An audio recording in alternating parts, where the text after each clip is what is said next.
Question sur le Made in France, on va faire du franglais ce matin avec du Made in France, du French washing.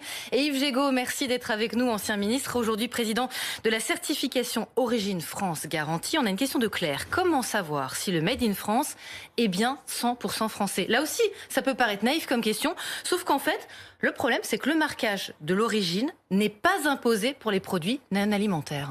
Oui, c'est pas naïf du tout comme question. D'abord, 100% français, c'est très rare. Ouais. Même le meilleur foie gras, il y a toujours un grain de poivre qui vient d'ailleurs sur ce sujet. Mais comment est-ce qu'on peut... Quelle est la définition d'abord du Made in France? C'est défini par le code douanier qui dit que pour être Made in France, pour avoir le droit de s'appeler Made in France, de s'auto-proclamer Made in France, un produit doit avoir eu au moins sa dernière partie faite en France et 45% de son prix de revient unitaire acquis en France. Ça, c'est la définition légale. Et donc ça veut dire que matière première et plusieurs étapes peuvent venir d'ailleurs. Ça veut dire qu'au titre du code douanier, effectivement, matière première et plusieurs étapes peuvent avoir été faites ailleurs. C'est une définition légale. Moi, je la trouve un peu trop lâche. C'est pour ça qu'avec la certification Origine France Garantie, nous avons mis la barre plus haut. Pour être Origine France Garantie, voilà. Il faut être totalement fabriqué en France et il faut avoir au moins 50% de son prix de revient unitaire acquis en France. Donc nous sommes plus exigeants que la législation. Et nous sommes d'autant plus exigeants que pour être certifié Origine France Garantie, un produit doit avoir fait l'objet d'une certification par un organisme indépendant.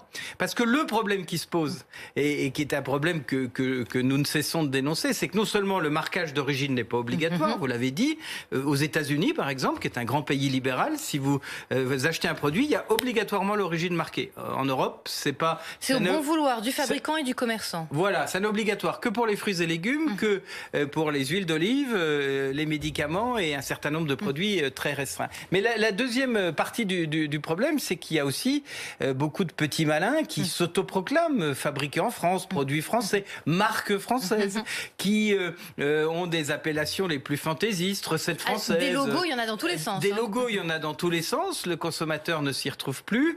Et c'est pourquoi nous portons l'idée déjà de faire un premier progrès qui serait d'interdire l'utilisation du drapeau bleu, blanc, rouge sur des produits qui ne sont pas français. Parce que le paradoxe, c'est qu'aujourd'hui, il y a plein de produits qui ont plein de drapeaux bleu, blanc, rouge et que la plupart, malheureusement, ne sont pas fabriqués en France. C'était la question de Nicolas exactement que vous devancez. Est-ce qu'au moins ce drapeau bleu, blanc, rouge qui a la cote est une garantie? On se rend compte que pas du tout. Et je dirais utiliser au contraire. Alors...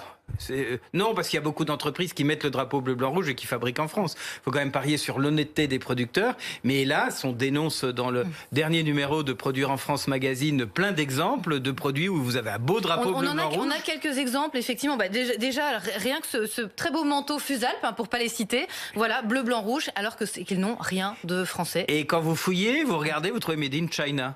Sur les étiquettes juste après. Vous avez des produits où il y a même un petit drapeau bleu, blanc, rouge et c'est pas fabriqué en France. Il y a actuellement sur les autobus, je ne citerai pas la marque, mais dans Paris, une marque qui s'appelle Marque Française avec un beau drapeau bleu, blanc, rouge.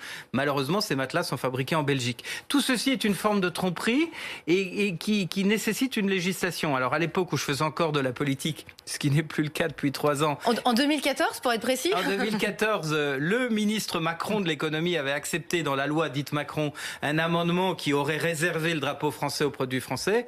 Mais dans le parcours législatif de ce texte, cet amendement a sauté. Depuis, les Suisses ont pris une législation. Si vous êtes suisse, vous ne pouvez pas mettre le drapeau suisse sur un produit qui n'est pas fabriqué en Suisse. Ça semble de bon sens quand même, c'est pas révolutionnaire. Donc nous avons lancé depuis maintenant une semaine une pétition sur un site qui s'appelle change.org, qui s'appelle Protéger nos produits et qui permettrait, qui demande aux législateurs de déposer une proposition de loi pour réserver l'utilisation du drapeau français aux produits qui sont vraiment des produits français. Ça semble basique, mais vous savez que derrière ça, dans le seul textile, il y a 1 milliard perdu chaque année à cause de cette contrefaçon d'origine, et il y a 50 000 emplois qui disparaissent. Donc c'est pas mince. Par rapport à 2014, qu'est-ce qui a changé aujourd'hui? Les mentalités, ça a plus de chances de prendre aujourd'hui ou de passer aussi par la société civile? La pétition, ça fonctionne. Je crois que ce qui a changé aujourd'hui, c'est que d'abord qu'il y a un goût pour le produit en France qui est renforcé, parce qu'on sait que c'est écolo, c'est circuit court. Quand vous achetez un produit français, c'est circuit court. On sait que on a bien vu avec la crise de la Covid combien, en ne sachant plus fabriquer ni de masques ni autre, la fragilité industrielle était coûteuse. Donc il y a cette demande. Mais parallèlement, il y a les petits malins qui disent les Français veulent acheter des produits français, on va leur vendre pour pour Français des produits qui ne le sont pas, en faisant des grosses marges. Hein. Je donne l'exemple souvent d'une paire de chaussures avec un crocodile, je ne cite pas de marque, hein, mais un beau crocodile bleu, blanc, rouge, qui est vendu au prix d'une paire de chaussures françaises. Et quand vous fouillez dans la chaussure, vous apercevez qu'elle est faite au Vietnam. Naturellement, il y a une marge énorme derrière tout ça. Il faut mettre fin aux excès. Il faut mettre fin à cette forme de tromperie. Et puis je pense qu'il faut que le consommateur soit rassuré, parce que le consommateur du 21e siècle, il voudra de la transparence et de la traçabilité. Et déjà, dire que quand il y a un drapeau français, eh ben on aurait la garantie que ce ne soit pas un produit fait ailleurs, ce serait déjà un gros progrès. N'est-ce pas? Ben voilà. Belle initiative. Donc, sur sachez que les drapeaux ne veulent rien dire. Sur change.org, alors je me suis Absolument. fait tacler en disant oui, mais c'est pas un site qui est hébergé aux États-Unis. Je suis pas un ayatollah du Made in France. Je suis pour un monde ouvert, mais c'est un site où la pétition elle monte. Et j'espère que si on arrive à être assez significatif dans la demande, et c'est pour ça que je lance un appel à ceux qui nous regardent pour signer cette pétition, eh bien on réussira. Mais ça veut dire quoi réserver le drapeau français aux produits français? Ça veut dire préserver nos usines. Ça veut dire préserver les entreprises qui ont du savoir-faire, et dans bien des domaines, on sait fabriquer français à un bon prix. Il faut nous aider à pouvoir défendre les usines françaises.